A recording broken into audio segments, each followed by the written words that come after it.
Welcome to 28.5, where we explore a unique and authentic perspective on the women's game, break down upcoming matchups, and discuss the latest news and trends in women's basketball. We are your hosts. I'm Sydney Story, and I played at the University of Tennessee under Pat Summitt. And I'm Becca Goodman, and I played at the University of Notre Dame under Muffet McGraw. And we're thrilled to have you join us today. Before we jump in, make sure to subscribe so you never miss an episode. And if you enjoy what you hear, be sure to tune in each week and support and share the love. Now let's get started with today's episode. Becca, what's up? How you been? Oh, Sid, I've been in overtime city over here. How about you? Overtime City. Yeah, we had two big overtime games that we're going to talk about today. Craziness. It's so much fun, though. I've loved it. It's great. It's great for the game. Absolutely. I mean, anytime you can get overtime thrillers of like high seeded matchups this early in the season, right? It gives you the feel of March Madness all year long. And that's crazy. I just think women's basketball is getting that much better year over year, and it's really hitting its peak lately. And this season has not been disappointing, which is a ton of fun. And I'm excited for the four quarters that we have today. So quarter number one, we are going to walk through Notre Dame versus Texas, and what a thriller that was. Quarter number two, South Carolina versus Duke.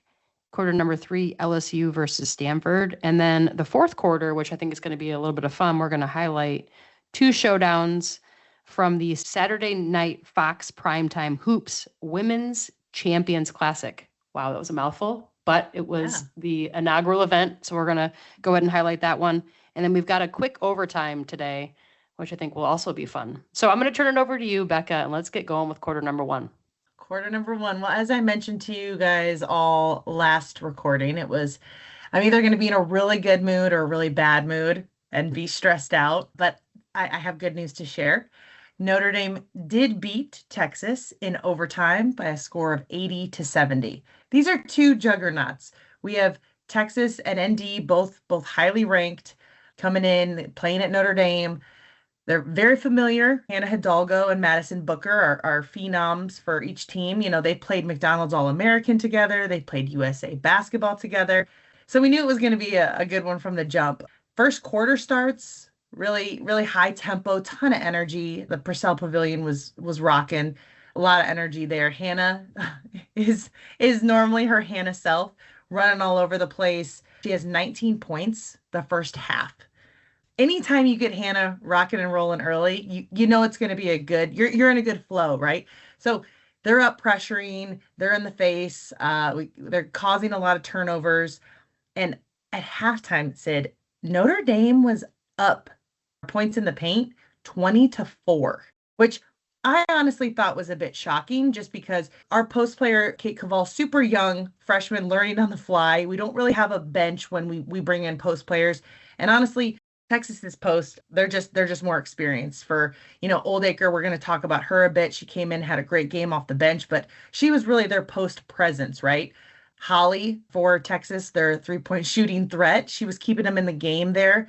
The first half, she made 4 3-pointers, 14 points in the first quarter. And then she didn't even score in the second. So a game of runs, right? And I really feel like this time we saw coaches adjusting on the fly.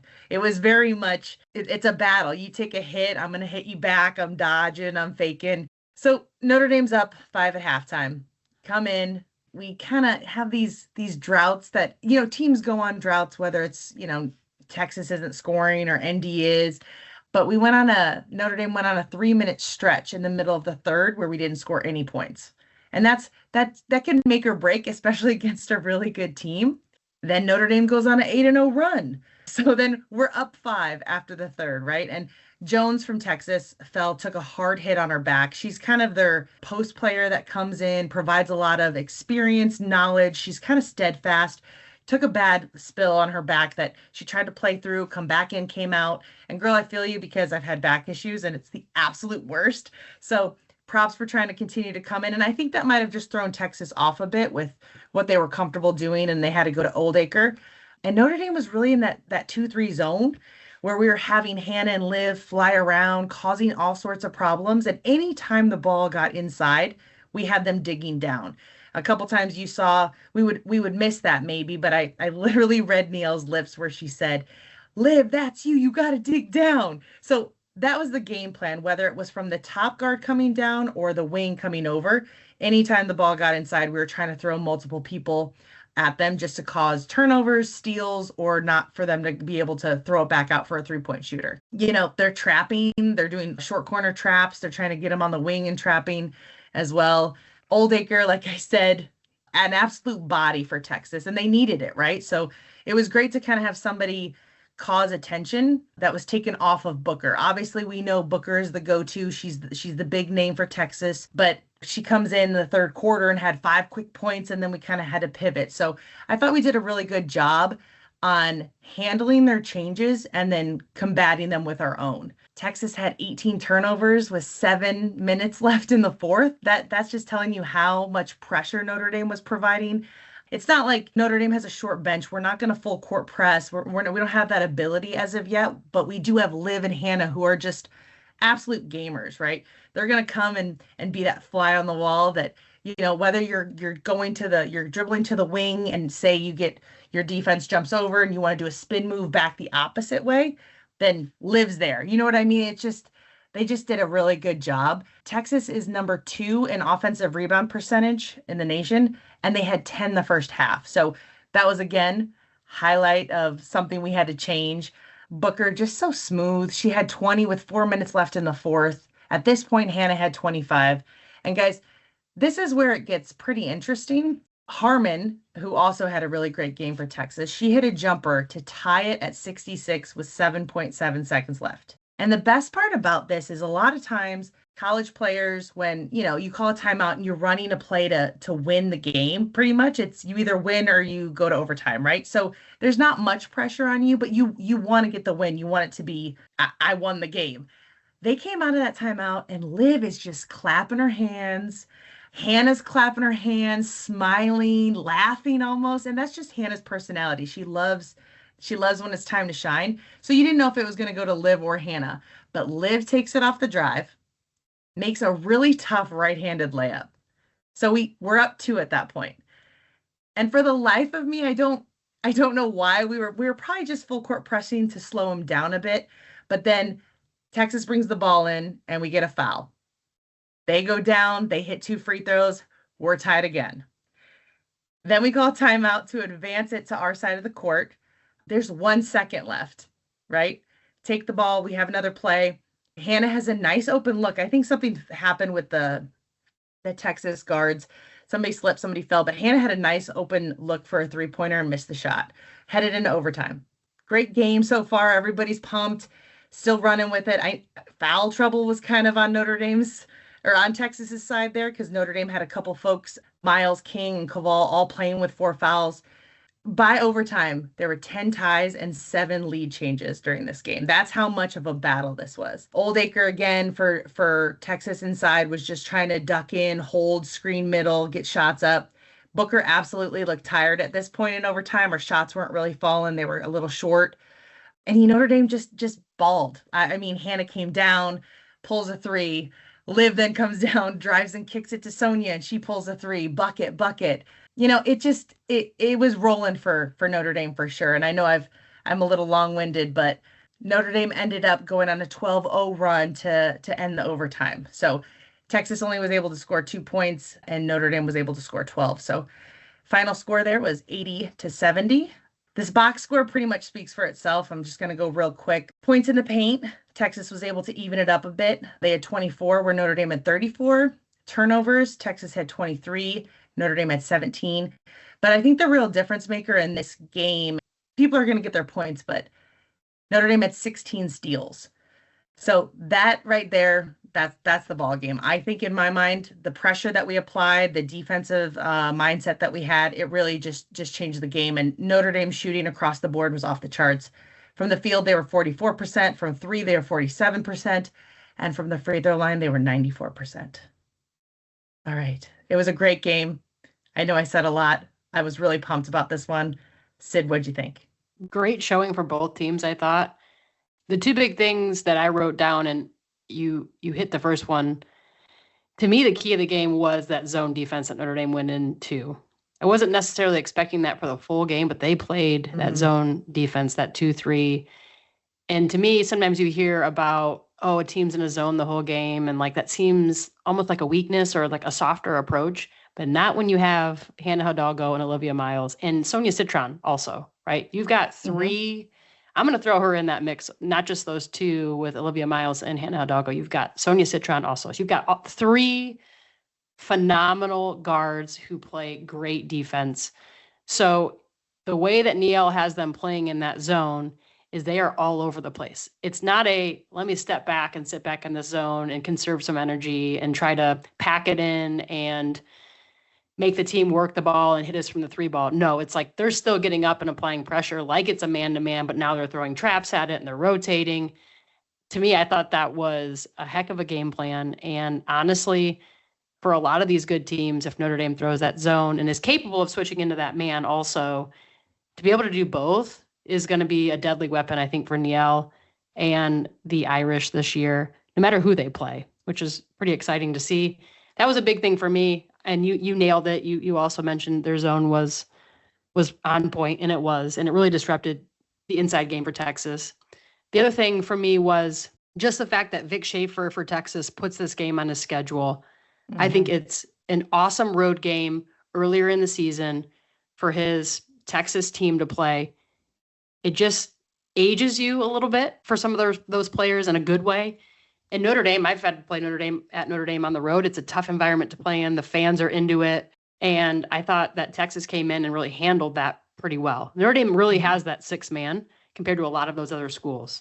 And just a great schedule and a great game for Texas to play on the road. And I'm also excited because I hope this is a 2-game contract, and I hope Notre Dame goes and plays at Texas next year. Yeah. Right? Like that's a great contract for both these teams. It's good for the women's basketball landscape if both these teams are playing each other. So I was just excited to see the matchup, number one, and then you've got Vic Schaefer, and you mentioned these two coaches and how they're making in-game adjustments. And you've got Vic Schaefer, who has years of experience. He's coached at multiple programs. And then you've got Niel, who's for the most part been a part of Notre Dame, right? She goes and has that stint where she coaches in the NBA a bit there. But if you look at the years of experience from her playing at Notre Dame, her playing in the WNBA, she also brings a lot of experience. And I think those in-game adjustments are so noticeable when you've got two really good coaches, and that makes it for that much more of a great game. Those are the two big things for me. And you nailed all the X's and O's. I thought it was great, a great recap of the game. I kind of hope these two play each other again in the tournament, and they could. We could see them in the Final Four. Both these teams, I think, are really awesome. Good. And what a nice preview, right? To get that twice in 1 year. And as you mentioned, if we could do a 2-game-a-year contract, that'd be pretty awesome as well. Just a last little bits here. Oldacre for Texas off the bench had 13 points, 8 boards. Booker finished with 20 points, 8 rebounds. And Holly, who was pretty hot, the first half finished with 14. Hannah for Notre Dame had 30 points, 8 boards. Olivia, 18 points, 6 assists. Sonia, 18.7 steals. And then King had 10 points, 12 boards. I mean, just overall all production, right? If you can almost get a double-double and your 3 big guards are one's in rebounds, one's in assists, and one's in steals. I mean, what a complete game. You're getting a little bit of everything from folks. So very exciting there. Last thing I wanted to add, Notre Dame also beat Syracuse at 93-62, where again, those 3 guards had an outstanding game and all had double doubles. Sonia had 25 and 11, Liv had 20 and 10, and Hannah had 24 and 10 as well. So they're rocking and rolling, and I hope they stay with it. Right in the beginning, it was very much Hannah. Liv's gotten hot, but now having Sonia as well. Imagine when we get those other bigs healthy. Oh man, I'm excited. Looking forward. I'm very excited. Yeah, I'm going to be shocked if Sonia doesn't go in the first round of the WNBA draft this year. I mean, she's that type caliber player. All right, let's wrap quarter number 1 and head into quarter number 2. So we have South Carolina versus Duke. Honestly, I was excited about this matchup coming in a little bit more than the end result. The end result was a little, Duke didn't really hang down the stretch. They were capable of it, I think, but when South Carolina is rolling, I think they're a very difficult team to stop. South Carolina had 30 bench points. Oh, wow. 30. I mean, that's Yeah. where they just are so deep. And she plays a lot of players, a lot of minutes. And Chloe Kitts had a huge game for South Carolina. She had 21 points, 11 rebounds. She comes in with that double-double. And she's kind of like that X factor, I think, this year for them a little bit because they don't have the Camila Cardoza, the big post player that they've had the past 5-6 seasons. But when Chloe's on, I think she really holds her own. And I think she's that presence down low that South Carolina needs if they're going to make a deep tournament run, if they're going to be successful in the SEC this year. But when she's on, and she's fun to watch. So I thought that was good because we haven't really seen that consistently throughout the year. I think Pow Pow is fantastic to watch. She comes in, she had 11 points, but she's really bringing the leadership this year. I think she's a ton of fun to watch when she's got the ball in her hands. She makes quick decisions. She really is kind of that steady Eddie from them right now. Not one of her best games, but really she does a great job in distributing the ball, getting everyone involved. I also just like watching her play, right? She can knock down the 3 ball and she's exciting in that way. If you look at Duke, I think Duke is one of those teams right now that we've also seen hot and cold. So this is where I'm like, if Duke can bring their defensive pressure and also bring the offensive scoring, then they can hang with South Carolina, but they just did not do that. So you've got Reagan Richardson, who in the Oklahoma game was phenomenal. She scored, I can't even remember how many points, close to 30 points in that game, was their go-to player on the offensive end. And we're finding that you really need these go-to players if you want to win consistently. And Duke doesn't have that right now. So I think if you look at it on paper and you look at the box score, Dawn Staley went to work on this scout. And she said, we absolutely have to stop Reagan Richardson for Duke. And they did that. She only had 3 points. It was like she was almost non-existent. She was 1 for 8, and she had a hand in her face 24/7, absolutely just shut down.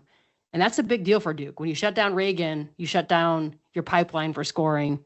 And it really was, to me, the story of the game a little bit. She never really got going. And then Delaney Thomas, she led on the Duke side in scoring. She had 14 points. So really for me, it's just Duke wasn't able to really hang with South Carolina. I think for South Carolina defensively, they absolutely were able to shut down Duke when they needed to. And to me, that was a big part of the game. What did you see in that one, Becca? Yeah, a lot of stuff that you already mentioned, right? It was good to see Kitts be as productive as she was, right? She kind of started out the season strong, had a lot of hype around her, had some academic stuff. So I know she's been in and out trying to just get back in the flow.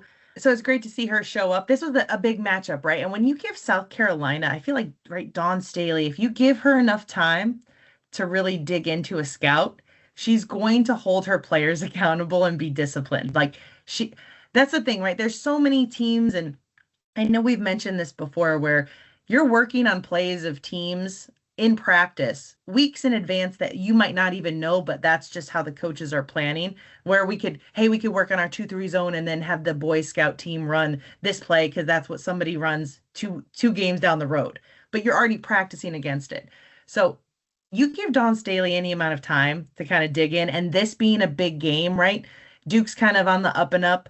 Again, for me, Duke is struggling offensively. They come to play defensively, but as you mentioned, if South Carolina matches up on a few girls, that's where other individuals have to step up, whether it's from the bench or whether it's just you're getting your points elsewhere. And if it's a guard that's getting shut down, you got to have a presence inside to kind of counterbalance that or turn it up on defense, get easier buckets in transition. And it just seemed like they don't have those pieces there yet. Again, still super early in the season.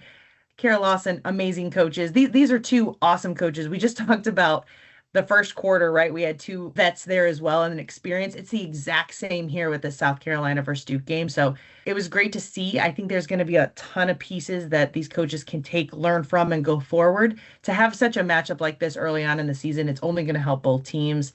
So excited to see how they continue to grow and just get better. I'm amazed at the matchups we've had so far this season. And if you look at both South Carolina and Duke, they are playing some top caliber non-conference games here. Both teams, like they're not afraid. They know they need to schedule tough teams. It makes their team better in the long run. And you've got Dawn who's like, yeah, nobody will come play us. Right. We've won X amount of games at home in a row and come play us. It's kind of like her message after the game. And you've got Kara Lawson who's like, yeah, we'll play you at home. And I respect that. I respect that she didn't shy away from it. And ultimately her team's able to walk away from that game. Yes, they lose, but they're gonna learn a ton from watching that film.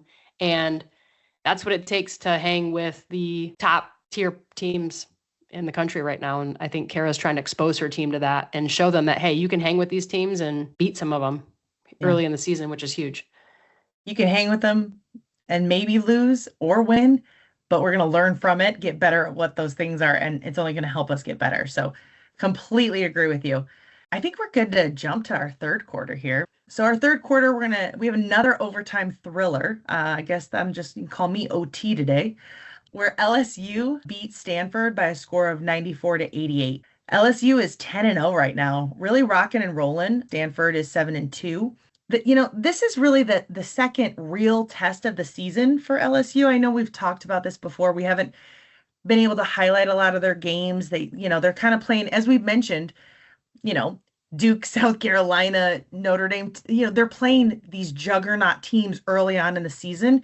LSU is kind of taking an opposite approach, but this really being their second test other than NC State of the season. But, Stanford is super disciplined, man. I mean, fundamentally sound. That is Stanford to a T. High IQ, smart team. And honestly, like LSU really couldn't contain Stanford's starting front line. They combined for 64 points and 21 rebounds early on, right? Like that is an amazing stat for anyone. And both teams they shot well from the field. 47% for Stanford, 40 for LSU. Dude, LSU only had 4 turnovers for the whole game. That's amazing. Insane. Like I'm not that I'm shocked. That's just a shocking stat for any D1 women's basketball. I would love to, before our next recording and episode, I'm going to take a peek and see what the lowest ever was, because that's pretty insane. 4 turnovers for a whole game. Stanford ended up having 15 points in the paint. LSU had 22. Stanford had 42. But here's where the difference kind of got blown up a bit. LSU's Michaela Williams had a season high 32 points, including the game-tying jumper that sent it into overtime with 4.3 seconds in regulation. She also scores 6 of LSU's 14 points in overtime, including another 3-point dagger at the end when the shot clock was winding down with 38 seconds left. That was really the dagger, right? Like she had a phenomenal game, just came in ball. And I know LSU's kind of known for the other stars of the names of the other stars. Falajah Johnson, she had 21 points. Kaylin Gilbert came off the bench, put up 25. I mean, that is a team that, right, they're recharging when they send people in. It's not just we have these 5 starters and that's about it. You're getting 20 plus points off the bench from one person. That's pretty amazing, to say the least. What do you think? Yeah, she had a heck of a game. I do think that's huge for LSU right now. They've got the capability of multiple people to step up and have 20 plus, call it 30 points in a night. Anissa Morrow is another one. Mm-hmm. Right? They've got some guards and some post players that can hoop on the LSU team for sure. Yep, absolutely. Jumping over a bit to Stanford, they mainly stayed in their 2-3 zone, trying to force LSU to shoot those open threes. LSU isn't known for their 3-point shooting. They're more of like a mid-ranged power forward inside. But I mean, they pretty much kind of went off. They were 10 of 25 from the 3-point line this game. So again, we see there's different types of 2-3 zones. We've mentioned with Notre Dame's having kind of Liv and Hannah fly all over the place, getting pressure, not letting them shoot threes. I think Stanford kind of took the approach of, hey, we'll let them shoot, because their percentage it's the facts, right? That's the scout. They're not 3-point shooters, but they were hitting this game, and that's when you got to adjust. Stanford led for 38 and a half minutes of this game. 4 players were in double figures. Agara had 29 points and 13 rebounds, and Dimitri had 19 points. And Stanford's largest lead was 15. So I give LSU credit for being that gritty team to come in and just try to turn it around quick. And LSU's also won 2 of its last 4 games, despite being down by double digits at some point in the game. So that's going to help them come tourney time for sure. It's just interesting that a lot, they've only played probably 2 of the top tier type of teams. And to already kind of have that stat of you've been down by double digits and had to fight back, that's something to be on the lookout for sure, because they might actually play a team that doesn't let them come back. And might shock them a bit. So anything else you want to add, Sid? You mentioned Stanford and how high IQ they are. I think it's so noticeable when you step back and you watch their offense and how they, all five on the floor, they move together. They're in sync with each other. They're keeping consistent spacing. From a scouting perspective, it's hard to follow some of that action because they are making reads on the fly. So it's hard to just say, hey, when they throw up this signal, this is a set play and this is where everyone's going and you can shut it down. For them, they're making reads on backdoors and then they're filling. You got dribble entries with the screen coming. You've got dribble handoffs and then somebody slipping backdoor. I mean, it's a lot of action that can be hard to guard for the average team. I think some of these top caliber teams are capable of shutting it down. But for the most part, to watch some of that, it's actually fun to watch. And then on the defensive end, you mentioned their 2-3 zone, and they're sitting in that traditional matchup 2-3 zone. You see Syracuse men ran it for years. A lot different. And you mentioned this also than what like Notre Dame's doing in their 2-3 zone.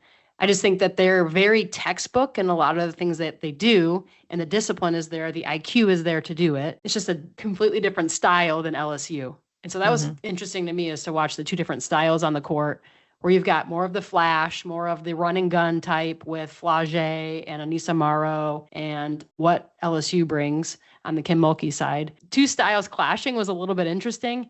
And I think, to your point, LSU needs to play a full 40 minutes, and they need to do that against some of these top tier teams. So I thought it was a good matchup and a good win for LSU in OT there. Yeah, and we mentioned just points off the bench being so important for when you have a starter like Anissa Morrow, who's amazing. She can put up double doubles easily. Had a bit of an off night, only had 8, but had 16 boards. So she's getting the job done inside. She's, how many times did they miss a bucket? She had an offensive board, kicked it out for a 3-point shooter. And, Caitlin Gilbert off the bench comes in and knocks down these shots and has 25. So it's great to see the ebb and flow of the game and how the team adjusts and reacts based on what you're given. So I thought it was absolutely a good game. Another great overtime matchup for us to kind of dig into here. Definitely. All right, let's wrap that quarter and head into the fourth quarter. Okay, so this one for me is a fun one to highlight, and a fun one to highlight for women's sports in general. So it's the inaugural event. It's a Fox primetime hoops special. So there's 2 games on a Saturday night, and the games take place at the Barclays Center in Brooklyn, New York, which is super fun for teams to get to travel there and play there every year. I think this event's great for women's basketball in general. Geno's was pivotal in getting it going, and UConn, what they're saying, is going to be a part of this event every year. So expect to see UConn there, but then expect them to rotate 3 different teams in and create some good matchups for the women's game. So excited to see that. So for this inaugural event, the first game was Tennessee versus Iowa.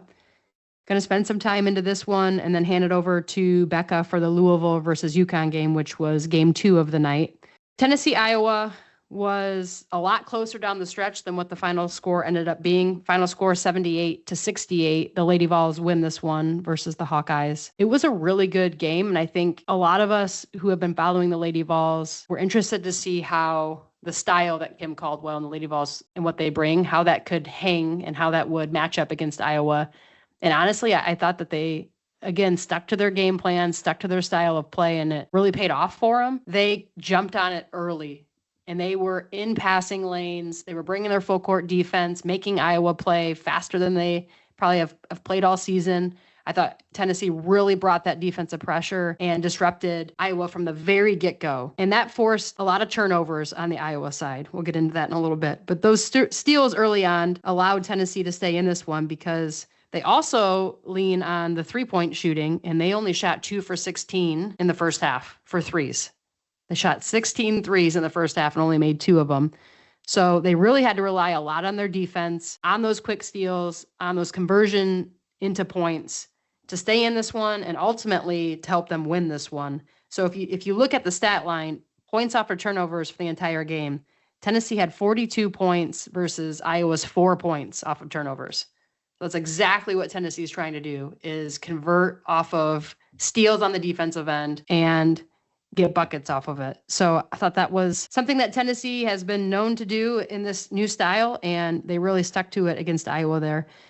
And we talked about the style of matchup between LSU and the style of matchup between Stanford. This is kind of a similar story. So Tennessee is a little bit more on that flashier side, a little bit more on that run and gun side, really trying to disrupt you on the defensive end, play fast on defense, come down on the offensive end, play fast. Whereas Iowa's a little bit more on the fundamental side in a good way, right? It pays off for them. They're more disciplined. They're very well coached. They're, again, in a good way, they're a little bit more methodical, right? So when you see these two styles clash, it's always interesting to see which one's going to prevail. And I think Tennessee's defense was just a little bit too much for Iowa. Tennessee had 18 steals in the game. And again, converted 42 points off of turnovers. That's monster. That's going to be tough to beat when you've got teams that are able to convert like that, like Tennessee did. So shout out to Cooper for Tennessee. We mentioned how Tennessee subs 5 in, 5 out. You only play for a couple minutes at a time. Cooper has been back-to-back games for Tennessee and throughout the whole season. I think a very solid playmaker, a great scorer, super talented in what she's doing. I think she's starting to make a name for herself a little bit here in what she has been able to bring these past couple games. She scored 6 straight for the Vols down the stretch. And I thought that was huge in really gaining that lead towards the end of the game there. Another shout out for me is Tess Darby. I've watched her whole career. She's a senior this year. She hit a big 3 for the Vols down the stretch. And her body just looks different this year. She's in greater shape. She's a little bit leaner. She's quicker on her feet. And I think it's really paying off for her. You know, I heard about the style that Kim Caldwell was going to bring. I thought to myself, how does Tess Darby fit in this? You know, she's that 3-point shooter, maybe not the quickest girl on the team. Is this the right style for her? But I think she's embracing it, and I think she's an asset for Tennessee on the floor. I was actually shocked from a scouting report standpoint how open she was a lot. She's that fundamental 3-point shooter. It's a lot of what she does, and she was open a lot for easy buckets, easy threes. So I thought that was a little bit of a miss on the Iowa side. But when the ball's moving and Tennessee's playing as fast as they are, I think you're going to find those open opportunities for everybody. So the other big thing in this game that I think is worth calling out is Iowa had 30 turnovers. 30. Yeah. That's a lot. Yeah. We talked about the least for LSU. This might be the most. I'm not really sure, but yeah. Yikes. And we talked about how Tennessee was able to convert 42 points off of those turnovers. Tennessee shot the ball 77 times. Iowa only shoots the ball 50 times. So you talk about, maybe Tennessee has an off shooting night, but they're getting a lot more attempts than these other teams because of the style that they're playing. So it's just an interesting flip on the game almost. I think good for the game because it's something different. I have not seen this at this level. I'm hoping that they can continue to win against some of these top tier opponents. This is a good win for Tennessee, though. It's prime time on Fox. They're playing Iowa, who had just recently played in back-to-back Final Fours. The Lady Vols haven't been of that caliber for a few years. So if we can keep this momentum going, I think it's a big momentum game for Tennessee. We've got the number 1 recruiting class in the country coming in next year. I'm pushing for Kim Caldwell right now. I like it. I think it's something that is exciting for the Lady Vols, and we have not had that in a while. Go Lady Vols. What do you got, Becca? No, I thought this style that we've talked about so many times for Tennessee, it was a different level. It was turned up a notch to what Iowa was even ready for. You can simulate that in practice. You can try to prepare for it. But the athleticism, the length, and just the motor that Tennessee has with that 5 in, 5 out matchup, full court, you know what I mean? The pressure alone, it's a style that when you're in a game, it's kind of like an oh shit moment, honestly, right? So something for Iowa to take back to the drawing board. You know, Jan Jensen's going to be all over that. I can already see like ball handling drills and all types of stuff coming up this week in practice. But yeah, just a different style of game that I don't think that Iowa's seen. It's something to learn from for sure. I can't get over the turnovers. That's pretty telling, and I'm pretty sure that's what the end of the game talk was, right? We can't turn the ball over 30 times and expect to win a ball game. That's the go-to phrase for a lot of coaches when that happens. So, yep. And I will say Iowa didn't play a horrible game. They had a couple players that had, to me, some pretty good games. I think O'Grady is solid for them. She had 17 points, 17 points and 8 rebounds. That's a good game for your post player. And I thought she held her own. She was that solid player down low for them. the steady Eddie, if you will, down low. And then Olsen, she's monster. She had 23 points. She is a difference maker when she's on the floor. You have to know where she is at all times. She is a very, very, very capable scorer, one of the best scorers in the nation. And we talk about this as a scorer. Her ability to react is unlike anyone I've seen. She really makes that split-second decision of, here's what the defense is giving me. I'm going to counter it. And here's how I'm going to score on it. And it's boom, boom. Hannah Hidalgo does it really well. Same with Olivia Miles. Same with Juju Watkins, Paige Beckers. I mean, that is the name of the game. When you're learning to be a scorer and you're working on your fundamentals, it's what is the defense giving me and how am I going to counter it? And Lucy Olsen is phenomenal at that. Like, she's fun to watch. I was at one point almost rooting for her, right? Because she's that type of scorer and she brings that for our game. So I thought those two really stuck out to me. You've got to get more minutes from Stolke. You've got to get more productive minutes, I should say, from Stolke, right? She really, I thought, didn't look quite like herself. I don't think Tennessee really did anything to disrupt her. I just think she had an off night, and that style was something maybe she wasn't really quite used to seeing and didn't really know how to play with in the style Tennessee was forcing. And that's the problem for a lot of these teams. I think we're going to see it here. It's early on. And you mentioned it. When you go to scout Tennessee, it's a different style. So how do you really prepare for that? Is your team really prepared to take the court and play against that style when you see it from nobody else? So it's an interesting one. And then you've got some players that maybe play okay and play through it. And then maybe some like a Stolke who's like, this isn't really my game. You know, I don't know. Yeah. And she's a phenomenal player also. I'm not going to knock Stolke. She's capable of coming out there and dropping 30 plus if she wants to. And you have off nights. It's part of the game as well. So great matchup. And we'll see if the Lady Vols can keep that rolling. They're undefeated right now. It's the first time these back-to-back games that we're actually playing somebody this year. So that's telling. And then we'll see how we do in the SEC play. I think that's going to be huge for us. But it's a good win on that Saturday night for Tennessee. Jumping into our second matchup of the Champions Classic, two well-known coaches and been at their programs for a while, Gino from UConn and Jeff Walz from Louisville. UConn pretty handedly won this game. The final was 85-52. Louisville was just off. They were off. And some nights you have that, right? But I mean, like, not just a couple of them were off, like all of them were off. This is a rough one. I know Jeff Walz probably wishes he could have this one back and have another go at it, but it's always something to learn from, always something to prepare for. But yeah, I mean, this was rough. It's going to be a rough game when Olivia Cochran, your senior, your veteran post inside who averages like a double-double.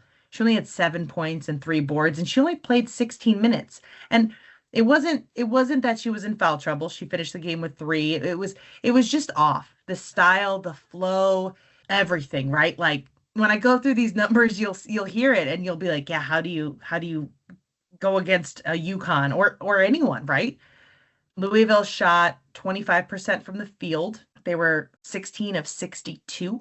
22% from 3. They were 6 of 27, and 70% from the free throw line. All around, just a game you probably wish you could reset. They only had 11 assists as a team for the game. Hard to have an assist when you can't knock down shots. UConn had 22. Barry, the freshman, came off the bench for Louisville and was the only scorer in double digits for Louisville. So she had 10. And you know, when you're not shooting well, you kind of get a bad vibe. It's rough. You get frustrated. You try to stay in that positive place. You can only high five people so many times without it affecting other areas of play. But all over, it was rough. It was bad. I'm just going to go quick through it. Louisville got out rebounded 28-52. Points in the paint, they were 16. UConn had 38. UConn's largest lead at one point was 46. Sarah Strong, the freshman for UConn, yeah, I'm going to give them their props. Like, UConn came, they showed up, they played, and Paige had an off night, so other people stepped up. So Sarah Strong had 21 points, 8 boards. AZ Fudd had 18 points. Sending her all the vibes and good thoughts. She tweaked her knee a little bit, came out, and that's not somebody you play with because she's had some knee problems and is finally back in the flow of the game and able to play. So you could tell Paige was like calling her own timeout, trying to foul, trying to get her out and looked at. Great teamwork. Great teamwork there. Paige just ended up grabbing the ball, calling her own timeout, was like, get her out. Because, when you grow up as a family on these teams and Paige has had her injuries, AZ has had hers, and to have them back both playing and healthy, that's what's best for the UConn program. Paige had a quiet 8 points. At one point, you heard Gino like, how do we get Paige rolling? How do we get her going? But I mean, she had 10 boards and 6 assists. So she was distributing, doing her job in other ways. And, Sarah and AZ carried the team. And again, this was a game that, other players in UConn were able to come in off the bench more, get some playing time. Pretty solid win there. UConn 85, Louisville 52. And like I said, just a off night for Louisville. I feel bad. Yeah, Louisville not their greatest on that primetime Fox game there. Yeah. I will say that it was kind of cool to see Paige Becker's shoes. They dropped Saturday night. And so you saw everyone on the UConn team and bench. It looked like their trainers and their managers had them on too. So it was really cool to see her shoes out there, and good marketing for her. And she is that first college player that has the shoe for sale via Nike. Dude, that's crazy.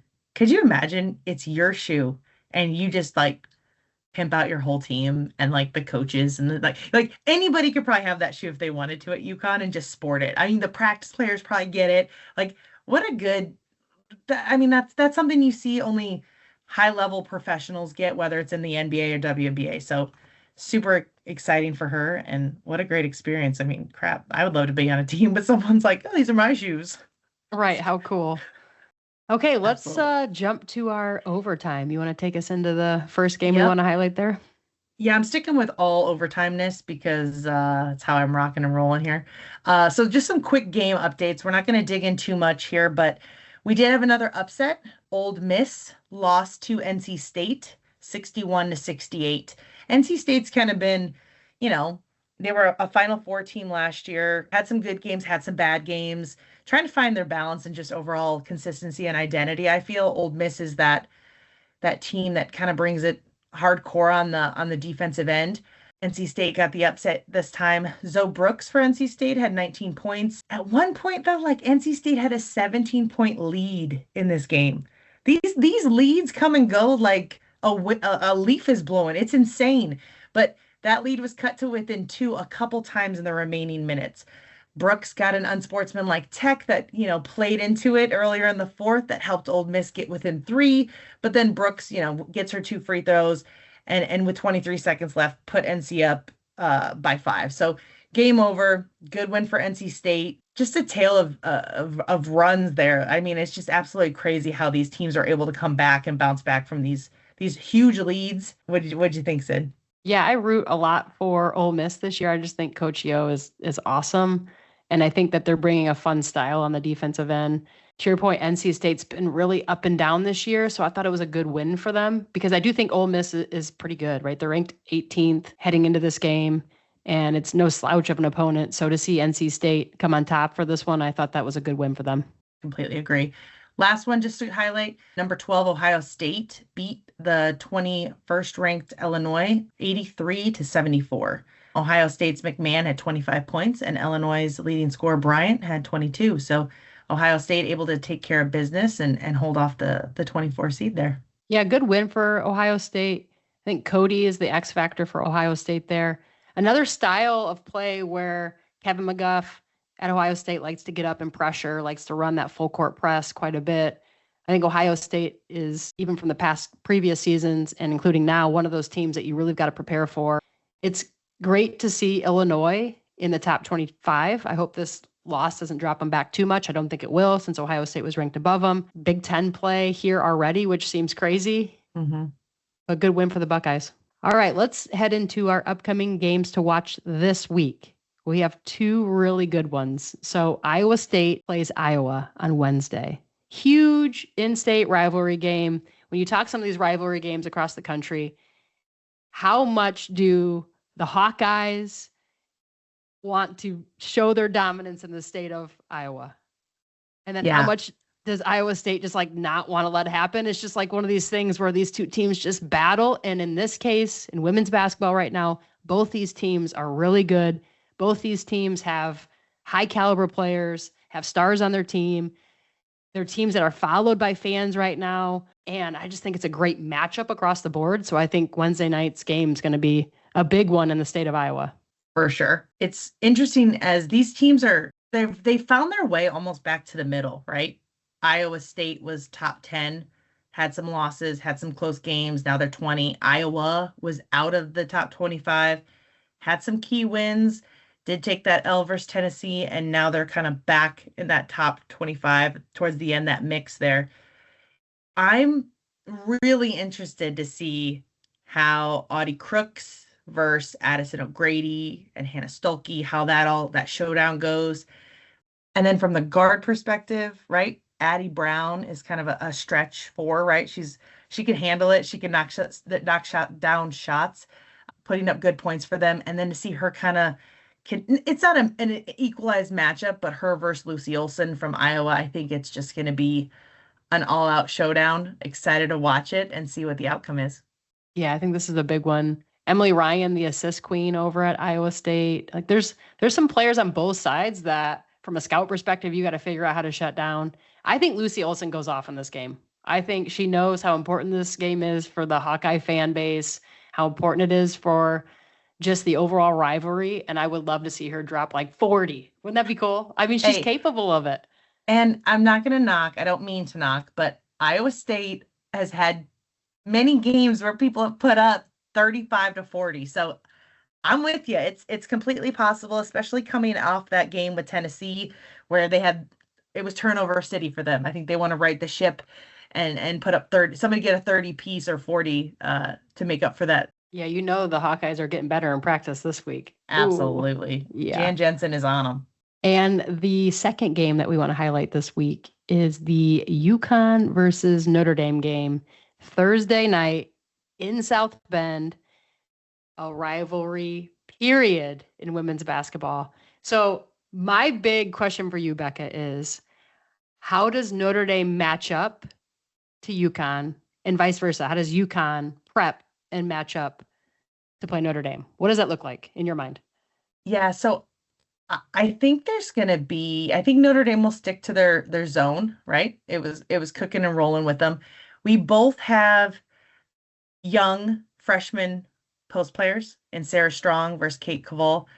I think honestly, we match up pretty freaking well. Like, I mean, if you just look at that, Sarah Strong has had more consistent numbers. Kate's still learning and growing, but again, both two big bodies inside that can battle. And guard wise, I think Notre Dame's a bit more guard heavy than UConn, especially if AZ Fudd is in or out or 50-50. I'm gonna love to see what type of ball pressure we put on Paige. As you can tell from this last game, she had an off night, so she's going to be coming in hot, ready to get her buckets. So I think we do a little bit more of the 2-3 matchup we did, where we're focusing more on the outside, locking up that 3-point line since they're 3-point shooters. And then anytime it gets in the paint, we dig down from the opposite side. And honestly, like UConn has to match that intensity defensively, right? That is something that I think Notre Dame playing at home is going to feed off of. And not saying that UConn can't do it. They absolutely can. They love games like this. Gino always seems to have them prepped for any type of high, extreme matchup rivalry game like this. So they're going to come out ready to go. I'm excited to see the different styles, how they clash. And again, I think this is going to be another battle of the giants where it's going to be coaches make a change. The other one reacts, makes a change. It's going to be who has, I might even come down to the wire again. I don't know. I hope not. But it would be awesome for Notre Dame to have upsets against USC, Texas, and UConn. So obviously, I'm rocking with Notre Dame. I hope we show up. We bring that energy. I think we will. And I hope we get the dub. And this is the biggest game so far for the Irish. And kudos to Niele, because you think about tough schedules. We've talked about that a lot on here. Notre Dame has played a really tough schedule also heading into ACC play. So that's great for the game. It's always great to see that Notre Dame UConn game on the schedule because of the rivalry and what it is. I am very excited about this game. I hope Fudd's back. I want to see UConn at full strength versus Notre Dame full strength, which we know Notre Dame is not full strength right now. right? We got Westbelt that's out and players that are out. And really both teams from a bench perspective aren't all that deep right now. Notre Dame only played 6 players against Texas. So both teams need to play healthy. Notre Dame really needs to continue to play healthy with who they have. I mean, if you've got one of those 3 guards between Hidalgo, Miles, and Citron go down, knock on wood, that's a huge problem for Notre Dame trying to compete against some of these top tier teams. So what a matchup Thursday is going to be. It would just set the tone in the scene if it, there's like a foot of snow on the ground and it's December in South Bend. Wouldn't that be pretty cool? It would be typical. It'd be picturesque. That's for sure. Yes, it would. All right, let's go ahead and wrap up the podcast for today's episode. We will be coming right back at you on Friday with another drop. And again, we'll be highlighting that Iowa State versus Iowa and the UConn versus Notre Dame game. And we're excited about it. Don't forget to hit us up anytime on our socials. We want to hear from you. We're excited to keep this thing going and to talk to you all on Friday. Yep. Get out, watch a lot of these great games. Follow us and others on all of our socials so we can continue to support women's basketball. It's a growing phenom. Get on board. Get on board. All right. We'll talk to you soon, Becca. See you, Sid.